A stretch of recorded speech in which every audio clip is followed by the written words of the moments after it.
Hello, അസ്സലാമു അലൈക്കും. Welcome to yet another Ramadan vlog. ഇത് എനിക്ക് തോന്നുന്നു റമദാനിലെ എൻ്റെ രണ്ടാമത്തെ വ്ളോഗാണ്. എല്ലാവർക്കും സുഖമായിട്ടിരിക്കുന്നു വിശ്വസിക്കുന്നു. അൽഹംദുലില്ലാ ഞാനിവിടെ സുഖമായിട്ടിരിക്കുന്നു. അപ്പം ഇത് ഞാൻ റമദാനിലെ വ്ളോഗ്സ് കുറവാണെന്നേ ഉള്ളൂ കേട്ടോ. ഷോർട്സൊക്കെ ഞാൻ ഓൾമോസ്റ്റ് ഡെയിലി പോസ്റ്റ് ആക്കലുണ്ട്, ഇല്ലെങ്കിൽ ഓൾട്ടർനേറ്റീവ് ഡേയ്സ് ഞാൻ ഇടലുണ്ട്.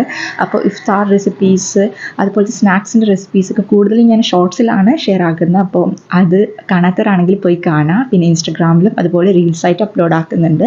ബിക്കോസ് വ്ളോഗിലാകുമ്പം നമ്മൾ പെട്ടെന്ന് എന്തെങ്കിലും സാധനം ഉണ്ടാക്കാമെന്ന് വിചാരിച്ചാൽ കൂടുതലും പെട്ടെന്ന് അത് മനസ്സിലാക്കി എടുക്കുക, അങ്ങനെയല്ലേ നമ്മൾ നോക്കുകയുള്ളൂ. പെട്ടെന്ന് ഷോർട്ട് വീഡിയോസ്, അതുകൊണ്ടാണ് അങ്ങനെ പോസ്റ്റ് ആക്കുന്നത്. അപ്പോൾ അത് കാണാത്തവരാണെങ്കിൽ പോയി കാണാം കേട്ടോ.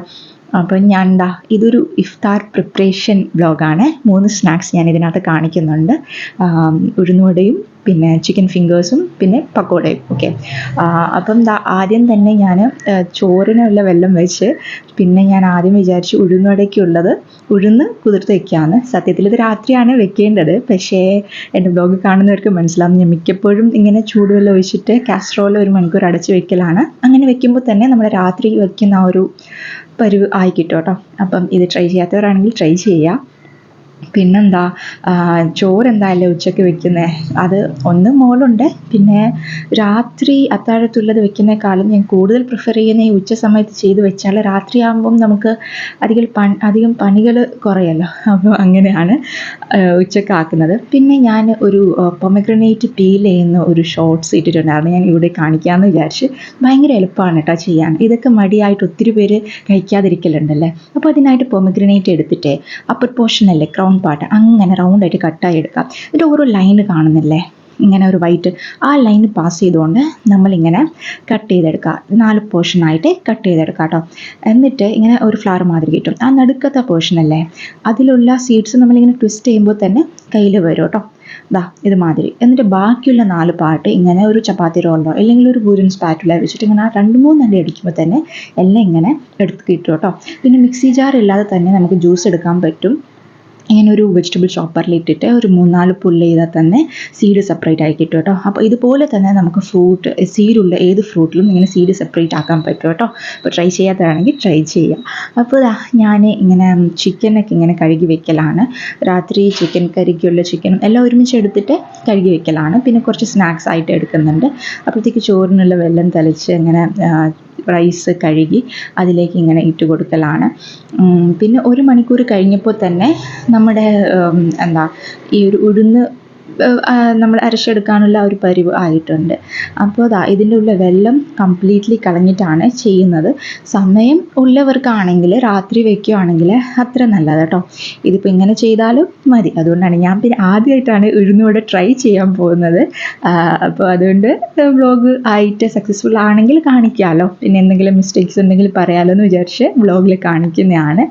അപ്പം ഇതിന് വെള്ളം കംപ്ലീറ്റ്ലി നമ്മൾ ഊറ്റിക്കളഞ്ഞിട്ട് അരച്ചെടുത്താൽ മതി. പിന്നെ അരച്ചെടുക്കുമ്പോൾ കഴിയുന്നതും ആദ്യം വെള്ളം ഇല്ലാതെ ജസ്റ്റ് ഒന്ന് മിക്സിയിൽ അരച്ചെടുക്കാൻ നോക്കുക. പിന്നെ ആവശ്യം അനുസരിച്ച് കുറച്ച് വെള്ളം ചേർത്ത് കൊടുത്താൽ മതി.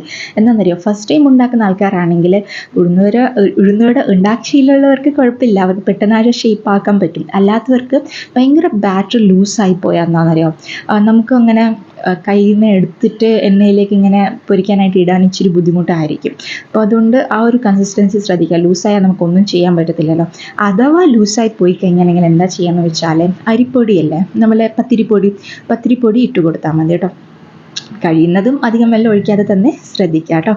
അപ്പോൾ ഇങ്ങനെ ഇടയ്ക്ക് വെച്ചിട്ട് ജസ്റ്റ് ഇങ്ങനെ ട്വിസ്റ്റ് ഓൺ ചെയ്തിട്ട് ആദ്യം ചെയ്തിട്ട് സൈഡിൽ നിന്ന് ഇങ്ങനെ കീറി പോകുന്നതല്ലേ, അത് ജസ്റ്റ് ഒന്ന് നമ്മൾ ഒരു സ്പാറ്റുല വെച്ചിട്ട് നടുക്ക് കൊണ്ടുവന്നിട്ട് വല്ല ആവശ്യമുണ്ടെങ്കിൽ ഒഴിച്ചു കൊടുക്കുക. ഞാൻ 2 ബാച്ചായിട്ടാണ് അരച്ചെടുത്തത്. ഇത് ഭയങ്കര തിക്കാണ്, ഈ ഒരു കൺസിസ്റ്റൻസി ആയിരിക്കത്തില്ല. പിന്നെ രണ്ടാമത്തേത് ഇടുമ്പോൾ കുറച്ചുകൂടി വെള്ളം ഒഴിച്ചിട്ട് രണ്ടും നന്നായിട്ട് ഇങ്ങനെ മിക്സ് ആക്കി കൊടുക്കലാണ്. അപ്പോൾ 2 ബാച്ചായിട്ട് അരയ്ക്കുകയാണെങ്കിൽ 2 ഇങ്ങനെ മിക്സ് ആക്കി കൊടുക്കണം. ഇത് കംപ്ലീറ്റ്ലി സ്മൂത്ത് പേസ്റ്റ് പരിവാണെന്നില്ല, ഇച്ചിരി ഒന്ന് തരിതര ഉണ്ടെങ്കിൽ കുഴപ്പമില്ല. അപ്പോൾ അതങ്ങനെ മാറ്റി വെച്ചു. പിന്നെ ഞാൻ ചിക്കൻ ഫിംഗേഴ്സ് പറഞ്ഞില്ലേ, അതിനുള്ള ബോൺലെസ് ചിക്കനാണ് ഇത്. ഞാൻ ഇതും പുതിയതായിട്ട് ട്രൈ ചെയ്യുന്ന റെസിപ്പിയാണ്. ഞാനിങ്ങനെ ഓരോന്നും ഉഴുന്നോടെ ഒബ്വിയസ്ലി എല്ലാവർക്കും അറിയാം, ഇങ്ങനെ ഓരോ പുതിയ റെസിപ്പീസ് ഞാനിങ്ങനെ ഐഡിയ വെച്ച് ചെയ്യാൻ എനിക്ക് ഭയങ്കര ഇഷ്ടമാണ്. അപ്പോൾ ഇത് ഞാൻ കഴിഞ്ഞ ദിവസം നഗറ്റ്സ് ഉണ്ടാക്കി. അപ്പോൾ അതിൻ്റെ ഒരു ഫോമിൽ വേറെ ഒന്ന് ട്രൈ ചെയ്ത് നോക്കാമെന്ന് വിചാരിച്ചു. മസാല ഒന്നും ഇടുന്നില്ല കേട്ടോ. ബോൺലെസ് ചിക്കൻ്റെ മുകളിൽ ഇഞ്ചി വെളുത്തുള്ളി 2 പീസ് ബ്രെഡ്, കണ്ടല്ലോ ഞാനൊരു 2-3 പീസ് ബോൺലെസ് ചിക്കൻ എടുത്തിട്ടുള്ളൂ. പിന്നെ 2 പീസ് ബ്രെഡ് ഇട്ട് കൊടുത്തു. ഇതിന് മേലെ പിന്നെ ഉപ്പ്, കുരുമുളക് ഓൾറെഡി ഞാൻ ഈ ജാറിലായിരുന്നു ചതച്ചെടുത്തത്. അപ്പോൾ കുരുമുളക് അതിനകത്ത് ഇച്ചിരി ഉണ്ട് കേട്ടോ. അതല്ലാന്നുണ്ടെങ്കിൽ കുരുമുളക് ഇച്ചിരി ഇട്ടാൽ മതി. പിന്നെ ഇതിന് മുകളിൽ പാർസ്ലേയും ഒറിഗാനോ ഇട്ട് കൊടുക്കുന്നുണ്ട്. ഞാൻ പിന്നെ അധികം കുരുമുളക് ചേർക്കുന്നില്ല, ബിക്കോസ് മോളുള്ളതുകൊണ്ട് ചിലപ്പോൾ കഴിക്കും, അതുകൊണ്ട്. പക്ഷേ ഇത് പ്രത്യേക ഒരു ഫ്ലേവറാണ്, ഇങ്ങനെ എരിവൊന്നും ഇല്ലാതെ. നഗറ്റ്സ് ഒക്കെ കഴിക്കുമ്പോൾ ഒരു ഫ്ലേവർ അല്ലേ അത്. അപ്പോൾ നിങ്ങൾക്ക് ഇഷ്ടമുള്ള ഷേപ്പ് ഇങ്ങനെ ആക്കിയെടുക്കാം കേട്ടോ. ഇതിനകത്ത് ഞാൻ ബ്രെഡ് ക്രംസ് ചേർത്തിട്ടല്ല കേട്ടോ അരച്ചെടുക്കുന്നത്. ഇത് ഞാൻ ജസ്റ്റ് മാവിലും മുട്ടയിലും മുക്കിയിട്ട് ചെയ്യുന്നതാണ്. ഭയങ്കര ടേസ്റ്റ് ഉണ്ടായിരുന്നു കേട്ടോ സത്യം പറഞ്ഞാൽ. അപ്പം എല്ലാവരും ഇങ്ങനെ ട്രൈ ചെയ്ത് നോക്കണം കേട്ടോ. പെട്ടെന്ന് നമുക്ക് ഉണ്ടാക്കാൻ പറ്റും. ഇങ്ങനെ ഓവർ കോംപ്ലിക്കേറ്റഡ് മസാലയൊക്കെ ആക്കിയെടുത്ത് അങ്ങനെ ചെയ്യുന്ന ആവശ്യമില്ലല്ലോ. ജസ്റ്റ് ഒന്ന് നമ്മൾ മിക്സിയിലെല്ലാം കൂടി ഒരുമിച്ചിട്ടിട്ട് അരച്ചെടുത്താൽ മതി. നഗറ്റ്സ് ഉണ്ടാക്കിയപ്പം ഞാൻ അതിന് ഷോർട്ട്സ് ഇട്ടിട്ടുണ്ടായിരുന്നു. അപ്പോൾ അതിൽ ഞാനിങ്ങനെ സവോളയും കൂടി ഇട്ടിട്ടുണ്ടായിരുന്നു. പക്ഷേ ഇതിനകത്ത് ഞാൻ അനിയനും ഇട്ടിട്ടില്ല, അത് അവോയ്ഡ് ചെയ്തിട്ടുണ്ട്. അപ്പം വളരെ കുറച്ച് ഇൻഗ്രീഡിയൻസ് ഇട്ടിട്ടുണ്ടായിരുന്നുള്ളൂ. പിന്നെ അത് രണ്ടിനും ആക്കി വെച്ചിട്ട് പക്കോട പറഞ്ഞില്ലേ, pakoda actually chicken pakoda, beef pakoda ഒക്കെ ഞാനിങ്ങനെ ട്രൈ ചെയ്യും കേട്ടോ. ഇത് ബേസിക് പക്കോട, അതായത് ഒന്നും ഇല്ല, പക്ഷേ പൊടി ഞാൻ സെപ്പറേറ്റ് ചേർക്കുന്നുണ്ട്. അപ്പോൾ അതിനായിട്ട് 2 സവോള എടുത്തു, ഇഞ്ചി എടുത്തു, വെളുത്തുള്ളി ഇഞ്ചി മാത്രം എടുത്തു. പിന്നെ കരിവേപ്പില അല്ലേ, ഇച്ചിരി കരിവേപ്പിലയും ഇച്ചിരി കൊറിയാൻഡറാണ് കൂടുതൽ എടുത്തത്. അപ്പോൾ 2 സവോള എടുത്തുകൊണ്ട് ഒരു 2.5-3 ടേബിൾ സ്പൂണ് മൈദപ്പൊടി ചേർത്ത് കൊടുത്തു കേട്ടോ. എന്നിട്ട് നമ്മൾ മുളക് പൊടിയാണ് ചേർക്കുന്നത്, പച്ചമുളക് ചേർക്കുന്നില്ല ഇതിനകത്ത്. മുളക് പൊടി ചേർത്ത് പിന്നെ ചിക്കൻ മസാല അല്ലേ, ഈസ്റ്റേണിൻ്റെ ഒക്കെ കിച്ചൺ ട്രഷേഴ്സിൻ്റെ ഒക്കെ കിട്ടുമല്ലോ ചിക്കൻ മസാല, അത് ഒരു 2 ടീസ്പൂൺ ഞാൻ ഇട്ട് കൊടുക്കുന്നുണ്ട്. ഏകദേശം ഒരു 2 ടീസ്പൂൺ വീതം ഇട്ട് കൊടുക്കുന്നുണ്ട്. അപ്പം സാധാരണ ഉള്ളിവടയുടെ ടേസ്റ്റ് അല്ല, പക്ഷേ ചിക്കൻ പക്കോടയൊക്കെ ടേസ്റ്റ്, പക്ഷേ ചിക്കൻ ഇട്ടിട്ടില്ല. മനസ്സിലായോ? ഭയങ്കര ടേസ്റ്റാണ്. പിന്നെ ആവശ്യത്തിന് ഉപ്പ് ഇട്ടിട്ട് ഇത് നന്നായിട്ട് ഇങ്ങനെ കൈ വെച്ചിട്ട് ഇങ്ങനെ കുഴച്ചെടുക്കണം. ഇതിൻ്റെ കൺസിസ്റ്റൻസി ഞാൻ ഏതാണെന്ന് പറഞ്ഞുതരാം. വാട്ടറി അല്ല, ഉള്ളിവട ആകുമ്പോൾ കുറച്ചുകൂടി വാട്ടറി അല്ലേ വരുന്നത്. ഇത് നമ്മൾ എന്താ പറയുക, ഇപ്പം ചപ്പാത്തിയുടെയൊക്കെ മാവ് കുഴച്ച് കഴിഞ്ഞാൽ ഭയങ്കര ലൂസായിട്ടൊക്കെ ഇങ്ങനെ വരുമല്ലോ, അല്ല ഇപ്പം നമ്മൾ കാണിച്ചല്ലോ ഉഴുന്നുവടയുടെ ഒരു ഇത്, ഇത് കേട്ടോ. ഇപ്പോൾ ആദ്യം കാണിച്ച ഉഴുന്നുവടയുടെ ആ ഒരു കൺസിസ്റ്റൻസി കണ്ടല്ലോ, ആ ഒരു കൺസിസ്റ്റൻസിയാണ് ഇതിന് കൺസിസ്റ്റൻസി വരാം. അപ്പോഴത്തേക്ക് ഒരു സ്റ്റിഫായിട്ട് നിൽക്കും, പക്ഷേ അതേസമയം നല്ല ക്രിസ്പും ഉള്ളിൽ ഇച്ചിരി സോഫ്റ്റുമായിട്ട് നല്ല ടേസ്റ്റാട്ടോ. ഇത് നമ്മുടെ വീട്ടിലെ സ്ഥിരം ഐറ്റമാണ്. ഇക്കാക്കൊക്കെ ഈ പക്കോട എപ്പോഴും ഏത് സ്നാക്ക് സൈഡിലുണ്ടെങ്കിലും പക്കോട വേണമെന്ന് പറയും കേട്ടോ. അപ്പോൾ ഇത് പിന്നെ എല്ലാം പൊരിക്കലാണ്. പിന്നെ ഇതിന് കോട്ടിങ് ഞാൻ പറഞ്ഞല്ലോ ചെയ്യാനുണ്ട്. അപ്പോൾ കോട്ടിങ് ചെയ്യാനായിട്ട് ഞാൻ സാധനങ്ങൾ എടുത്തു വെച്ചതാണ്. ഒന്നുമല്ല, ആദ്യം മൈദയിൽ ഇച്ചിരി കോൺഫ്ലവർ ഇട്ടിട്ട് പിന്നെ മാറ്റി വയ്ക്കുക. എന്നിട്ട് മുട്ട ഡിപ്പ് ചെയ്തിട്ട് ഈ കോൺഫ്ലവർ മൈദ മിക്സിൽ ഡിപ്പ് ചെയ്തെടുക്കുക. എന്നിട്ട് ഇത് പൊരിച്ചെടുത്താൽ മതി. പിന്നെ മുട്ടയിൽ ഞാൻ ഇച്ചിരി കുരുമുളകും ഇച്ചിരി ഉപ്പും ചേർത്ത് കൊടുത്തിട്ടുണ്ട്. അപ്പോൾ നമ്മുടെ ഈ സ്നാക്കും പൊരിക്കാനായിട്ട് റെഡി ആയിട്ടുണ്ട്. ആദ്യം ഞാൻ ഇത് ഉഴുന്നുവട പൊരിച്ചെടുക്കാമെന്ന് വിചാരിച്ചു. അപ്പോൾ അതിനായിട്ട് ഉഴുന്നുവടയുടെ ഓൾറെഡി ബാറ്റർ അരച്ചെടുത്തല്ലോ. പിന്നെയാണ് നമ്മൾ സവോള, പച്ചമുളക്, കരിവേപ്പില, ഇഞ്ചി, കുരുമുളക് പൊടിയില്ല കേട്ടോ, ഹോൾ ഇതായിട്ട് കിട്ടുമല്ലോ പെപ്പർ, അത് ജസ്റ്റ് ഒന്ന് ചതച്ചത്, ജസ്റ്റ് ഒരു 2 അടി അടിക്കുമ്പോൾ തന്നെ ഇങ്ങനെ വലിയ പീസസ് ആയിട്ടുണ്ടാവും കേട്ടോ. ഈ സമയത്ത് ഇത് ഇടാവുള്ളൂ. നേരത്തെ ഇട്ട് നമ്മൾ വെച്ച് കഴിഞ്ഞാൽ സവോളയുടെ വെള്ളം ഇറങ്ങിയിട്ട് നമുക്ക് ഒരുമാതിരി ലൂസായി പോകും ബാറ്റർ, പിന്നെ ടേസ്റ്റും പ്രോപ്പർ കിട്ടത്തില്ല കേട്ടോ. അപ്പോൾ ഇങ്ങനെ ചെയ്യുക. പിന്നെ അഥവാ നിങ്ങൾ അരച്ചെടുത്തിട്ട് ഇങ്ങനെ 1-2 മണിക്കൂർ വെക്കാൻ സമയം ഇല്ലാന്നുണ്ടെങ്കിൽ ഇച്ചിരി ഒന്നും ബേക്കിംഗ് സോഡ ചേർത്ത് കൊടുത്താൽ മതി കേട്ടോ. അപ്പം കറക്റ്റായിട്ട് വരും. പക്ഷേ എണ്ണ കുടിക്കുമെന്ന് പറയും ചിലർ, അങ്ങനെ ചെയ്താൽ. ഞാൻ ചെയ്തിട്ടില്ല, പക്ഷെ ഒത്തിരി പേര് അങ്ങനെ ചെയ്യലുണ്ട് കേട്ടോ.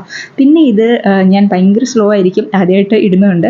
അപ്പം ഇതിൻ്റെ ഒരു ടിപ്പ് എന്താണെന്ന് വെച്ചാൽ, നിങ്ങൾ വെള്ളത്തിൽ കൈ ജസ്റ്റ് മുക്കിയിട്ട് ബാറ്റർ എടുക്കുവാണെങ്കിൽ പെട്ടെന്ന് നമുക്ക് എടുക്കാൻ പറ്റും. ഈവൻ നടുക്ക് ഹോൾ ഇടുമ്പോഴും വെള്ളത്തിൽ ജസ്റ്റ് ഒന്ന് ഡിപ്പ് ചെയ്തിട്ടാൽ തന്നെ കയ്യിൽ ഒട്ടിപ്പിടിക്കത്തില്ല. അങ്ങനെ ചെയ്യാൻ പറ്റും കേട്ടോ. അപ്പം ഞാൻ ഇത് പൊരിച്ചുകൊണ്ടിരുന്നപ്പോൾ തന്നെ മോളങ്ങ് എണീറ്റ്. അപ്പോൾ എനിക്ക് അതുകൊണ്ട് ഞാൻ ഇത് മാത്രം പൊരിക്കുന്ന കാണിക്കുന്നുള്ളൂ. മറ്റേ രണ്ടും നോർമലി അറിയാമല്ലോ, സാധാരണ പൊരിക്കുന്ന മാതിരി തന്നെ മീഡിയം ടു ലോ ഫ്ലെയിമിലാണ് പൊരിച്ചെടുക്കേണ്ടത് കേട്ടോ. പ്രത്യേകിച്ച് ആ ഒരു ഫിംഗേഴ്സ് അല്ലേ അത് നിയർ ടു ലോ ഫ്ലെയിമിൽ പൊരിച്ചെടുക്കണം കേട്ടോ. അപ്പോഴത്തേക്ക് സൈഡിൽ ഞാൻ ഇത് ആക്കിയെടുക്കുന്നുണ്ടായിരുന്നു, നമ്മുടെ വടയ്ക്കുള്ള ചട്നി, ബേസിക് ചട്നി, നമ്മൾ സാധാരണ പച്ച ചട്നി കിട്ടുമല്ലോ അത്. അപ്പം വട അപ്പോൾ ആയി, ഇങ്ങനെ കോരിമാട്ടുവാണ്. ഇങ്ങനെ ഒരു കൈ വെച്ചല്ല, സാധാരണ ശരിക്കും ആ എണ്ണ പോകാനായിട്ട് ആ ഒരു ഓയിലിന് മുകളിൽ പിടിക്കണം. എൻ്റെ ഒരു കയ്യിൽ മുകളിലിരിക്കുന്നതുകൊണ്ടാണ് ഞാൻ ഇങ്ങനെ ചെയ്യുന്നത്. അപ്പോൾ എല്ലാം ഇതുമാതിരി ഞാൻ പൊരിച്ച്, പിന്നെ മറ്റേ പക്കോടയും മറ്റേതും പൊരിക്കുന്നതിട്ട് ഞാൻ കാണിക്കുന്നില്ല, ഈ പറഞ്ഞ മാതിരി ഇത് മാത്രമേ കാണിക്കുന്നുള്ളൂ. ബിക്കോസ് ഓൾറെഡി വീഡിയോ ലെങ്തി ആയി പോകും. അത് മാത്രമല്ല അപ്പോഴത്തേക്ക് സമയമായിട്ടുണ്ടായിരുന്നു. അതാ എല്ലാം പൊരിച്ച് ചായക്ക് റെഡിയായി. ആ ഒരു ബ്രെഡിൻ്റെ ഒരു ചിക്കൻ ഇക്ക വന്നപ്പോൾ അങ്ങനെ കൊണ്ടുവന്നതാണ്. ഇതാണ് നമ്മുടെ ചിക്കൻ സ്റ്റിക്ക്. ഭയങ്കര ടേസ്റ്റ് ഉണ്ടായിരുന്നു കേട്ടോ, ട്രൈ ചെയ്ത് നോക്കണം. വടയും അൽഹംദുലില്ലാ നന്നായിട്ടുണ്ടായിരുന്നു. പിന്നെ ഇതാണ് പക്കോട. നല്ല കാണാൻ ഉള്ളിവിട മാതിരി ഇരുന്നാലും ഭയങ്കര ടേസ്റ്റാണ് കേട്ടോ, ചിക്കൻ പക്കോടയുടെയൊക്കെ ടേസ്റ്റാണ്. എന്നിട്ടതാ ചട്നി ഞാൻ പറഞ്ഞല്ലോ. അപ്പോൾ എല്ലാവർക്കും വീഡിയോ ഇഷ്ടമാണെന്ന് വിചാരിക്കുന്നു. അപ്പോൾ വീണ്ടും പുതിയ വ്ളോഗായിട്ട് വരാം ഇൻഷാ അള്ളാ. എല്ലാവരും ലൈക്ക് ചെയ്യുക, ഷെയർ ചെയ്യുക. ഇതുപോലത്തെ കൂടുതൽ വീഡിയോസിനായിട്ട് എൻ്റെ ചാനൽ സബ്സ്ക്രൈബ് ചെയ്യുക. അപ്പോൾ ശരി, അസ്സലാമു അലൈക്കും.